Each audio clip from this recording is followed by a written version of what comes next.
Today we are starting to work on Ed's bathroom makeover. Let's talk planning, budget, and mood board for this transformation.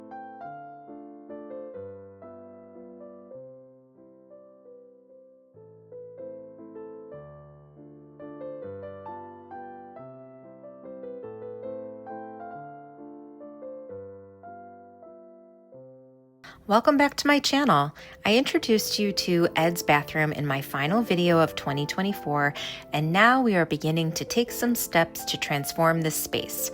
Since it's been a little while, I'm going to show you the space again, talk about the needs that Ed has, show you some inspirational images, and finally, show you my mood board for the space.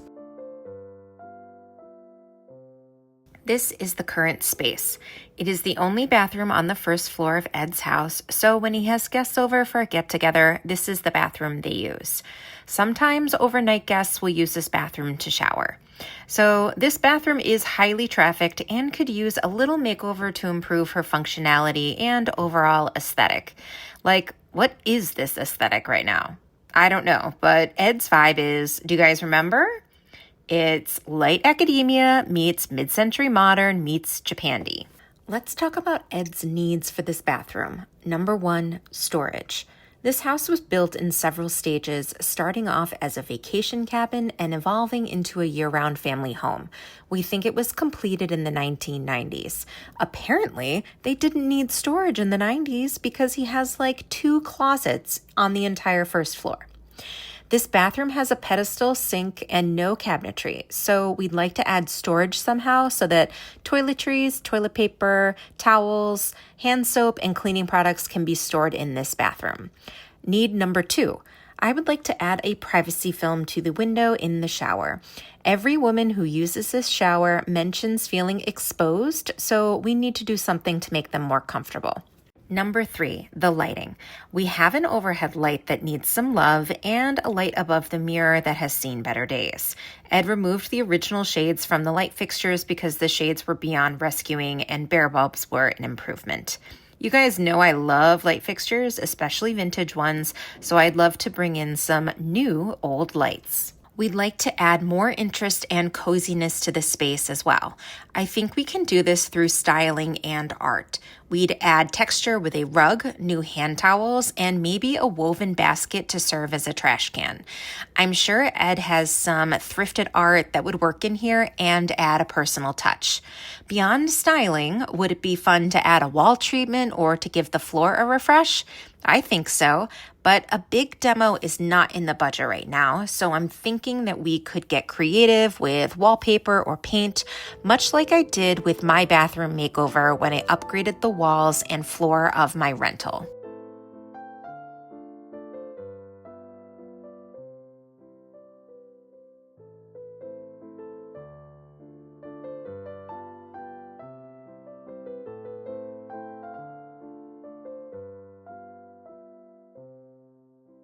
Okay, let's take a look at my Pinterest board for Ed's house, specifically the bathroom.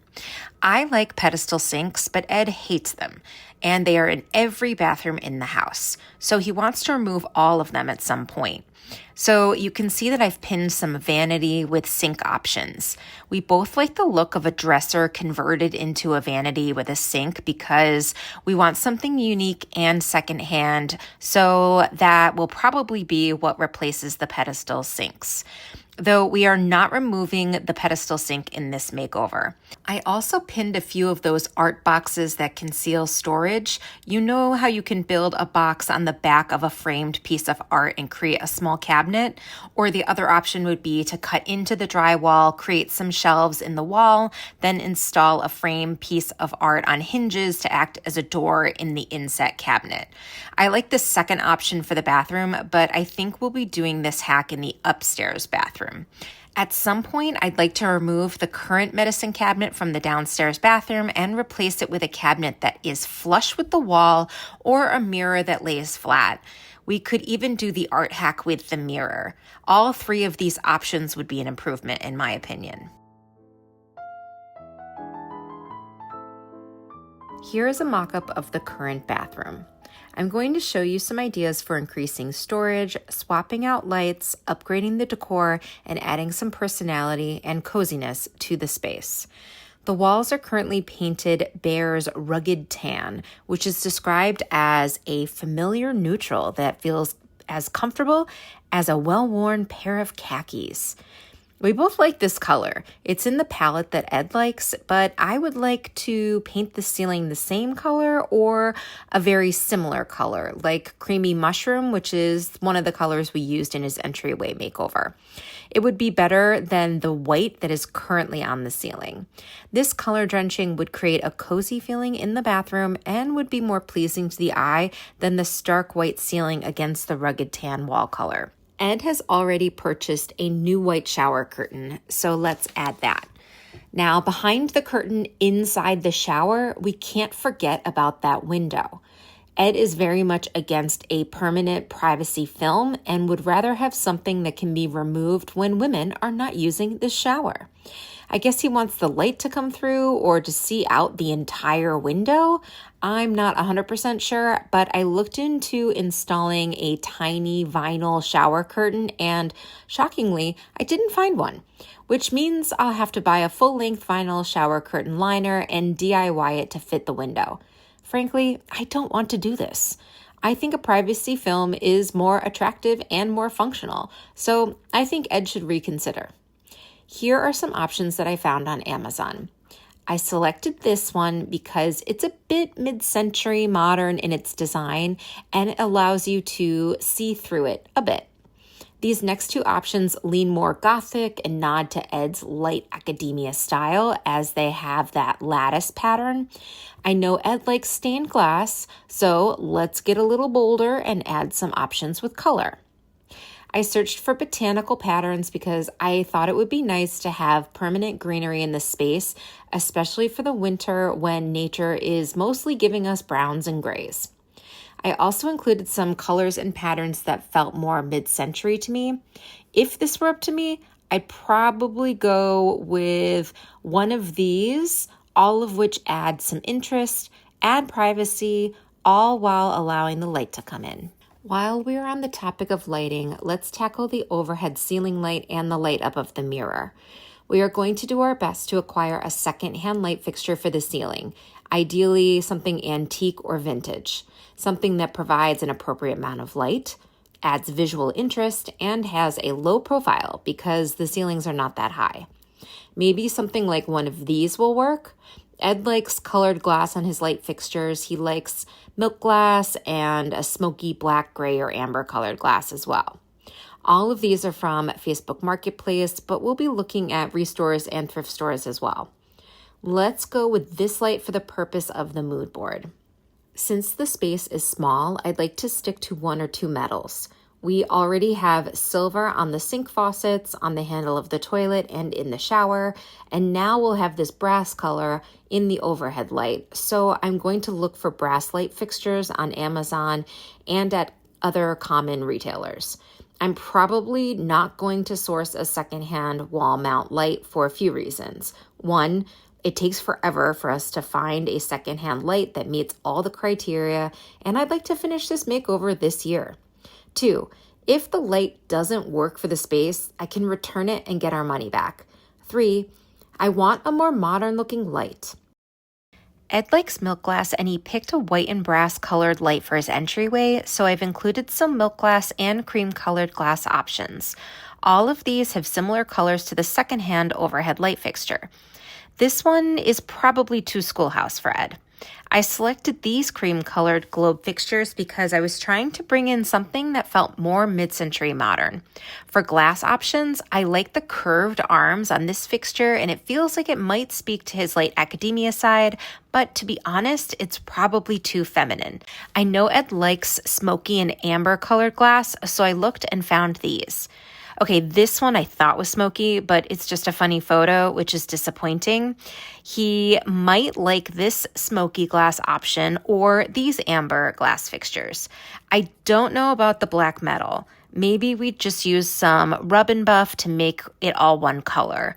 All of these are from Amazon and linked in the caption. I made an Ed's bathroom makeover idea list on my storefront so that Ed and you can shop if you want to. I'm not sure which one Ed will like, if any, but let's move forward with this one. Now that the lighting is in place, let's address storage. I want to add as much storage as possible, so I took to Facebook Marketplace to look for a cabinet that we could hang on the wall. I didn't find many options there. They weren't in good shape or they were a bit overpriced for what they were, so I tried eBay. I looked for antique or vintage wall cabinets and they were just way out of the budget, like they were more than this entire makeover is supposed to cost. So I went to Amazon and found this. This will stand in as a placeholder cabinet while I look for a secondhand option.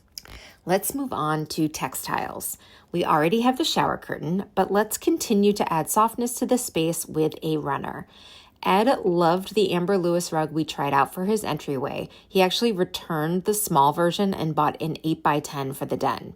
Since he loves that rug so much, I went back to the Amber Lewis rug line to find one in his rugged tan, cocoa brown, and cream color palette. I selected a rug from the Morgan collection in the color Sunset Ink. It's a 2-foot by 5-foot runner, which is the largest rug that would fit in this space. I like using one big rug rather than two small ones because one big rug creates one long line and tricks the eye into thinking the space is bigger, whereas two little rugs break up the space. I've basically stopped using bath mats in favor of area rugs because the rugs make a room feel like a room. Ed, if you still want a bath mat, we can bring it out when necessary, but I think the rug is the way to go. I'm also giving Ed some Turkish towels in the color palette and with a chevron print. Remember when we went to Mood Fabrics to find fabric to recover the stool in the entryway and Ed kept picking up chevron patterns? Since he gravitates towards chevrons, let's bring them into this bathroom in some small way. These towels are very soft and much bigger than the average hand towel. They are Turkish towels, so they should dry faster than Ed's current terry cloth hand towels. Here is the part where we push Ed out of his comfort zone. Since we are not removing the pedestal sink at this time, we are adding a sink skirt to the pedestal sink. These are some inspo photos of sink skirts in bathrooms. A sink skirt will add more coziness while helping us solve our storage problem.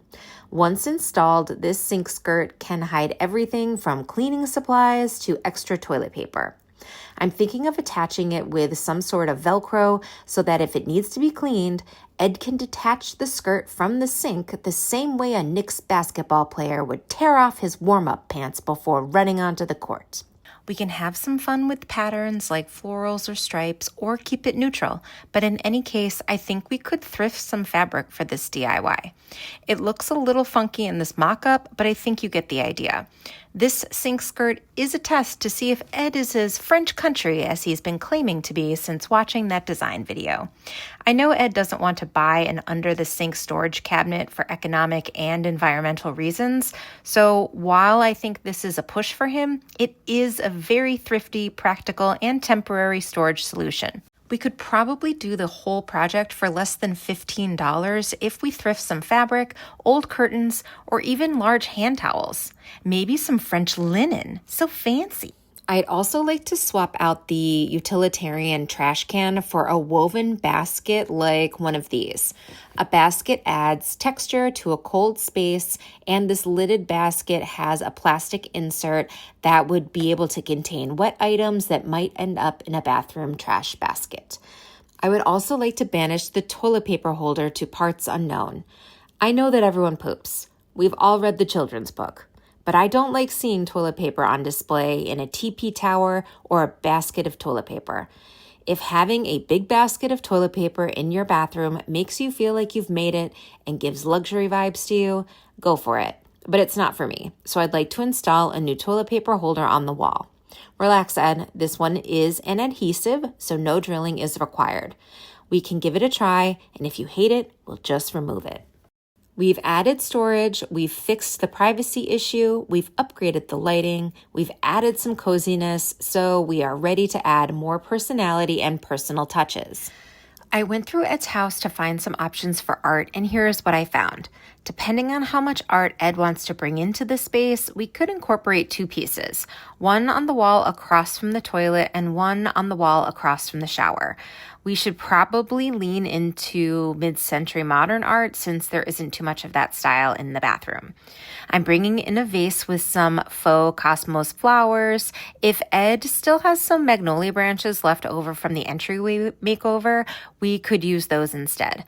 I'm adding Ed's favorite candle from Bath & Body Works called White Tea and Sage, and potentially this mid-century modern wooden piece for hiding the matches.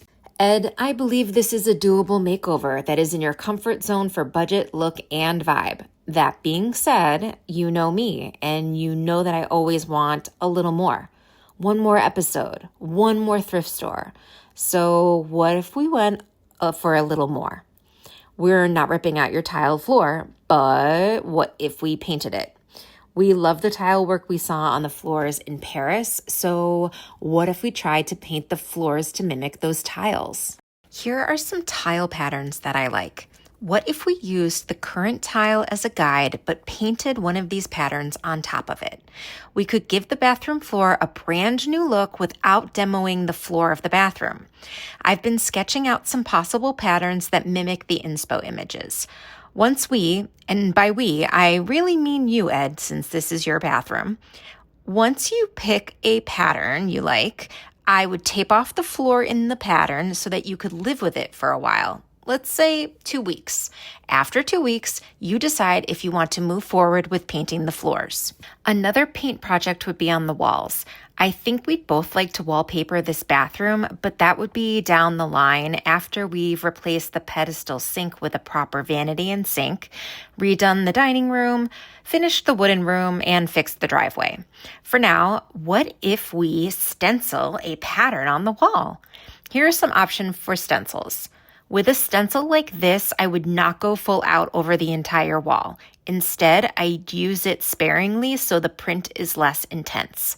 For this lavender bushel one, clearly I'm still heavily impacted by the research I did for my French country design style video. For this one, I like the idea of the lavender growing out of the wall tile, like the wall tile is the earth. I don't know, it might read to cottagecore or twee, and that's not the vibe. In any of these cases, I would use a color paint that is close to rugged tan so that the print would be subtle. Another paint project for the walls could be limewash, which I know Ed likes and reflects his Japandi style. If we go this route, I probably wouldn't want to carry the limewash onto the ceiling, but I'd color match it instead. I think that's it for this bathroom makeover planning video, which is really a pitch video for Ed. You guys feel free to tell him all of these ideas are amazing by dropping a comment below. I really appreciate all of your support, your ideas, and your positive feedback that you've shared. Comments and likes help the video get seen by more people and help my channel to grow. If you don't have anything nice to say to me or to someone in the comments section, please abstain from commenting. Subscribe and turn on your notifications so that you can follow along on our design and slow decorating journey, thrifting and antiquing adventures, coconut cuteness, and general interiors content. I'll see you next Saturday. Bye!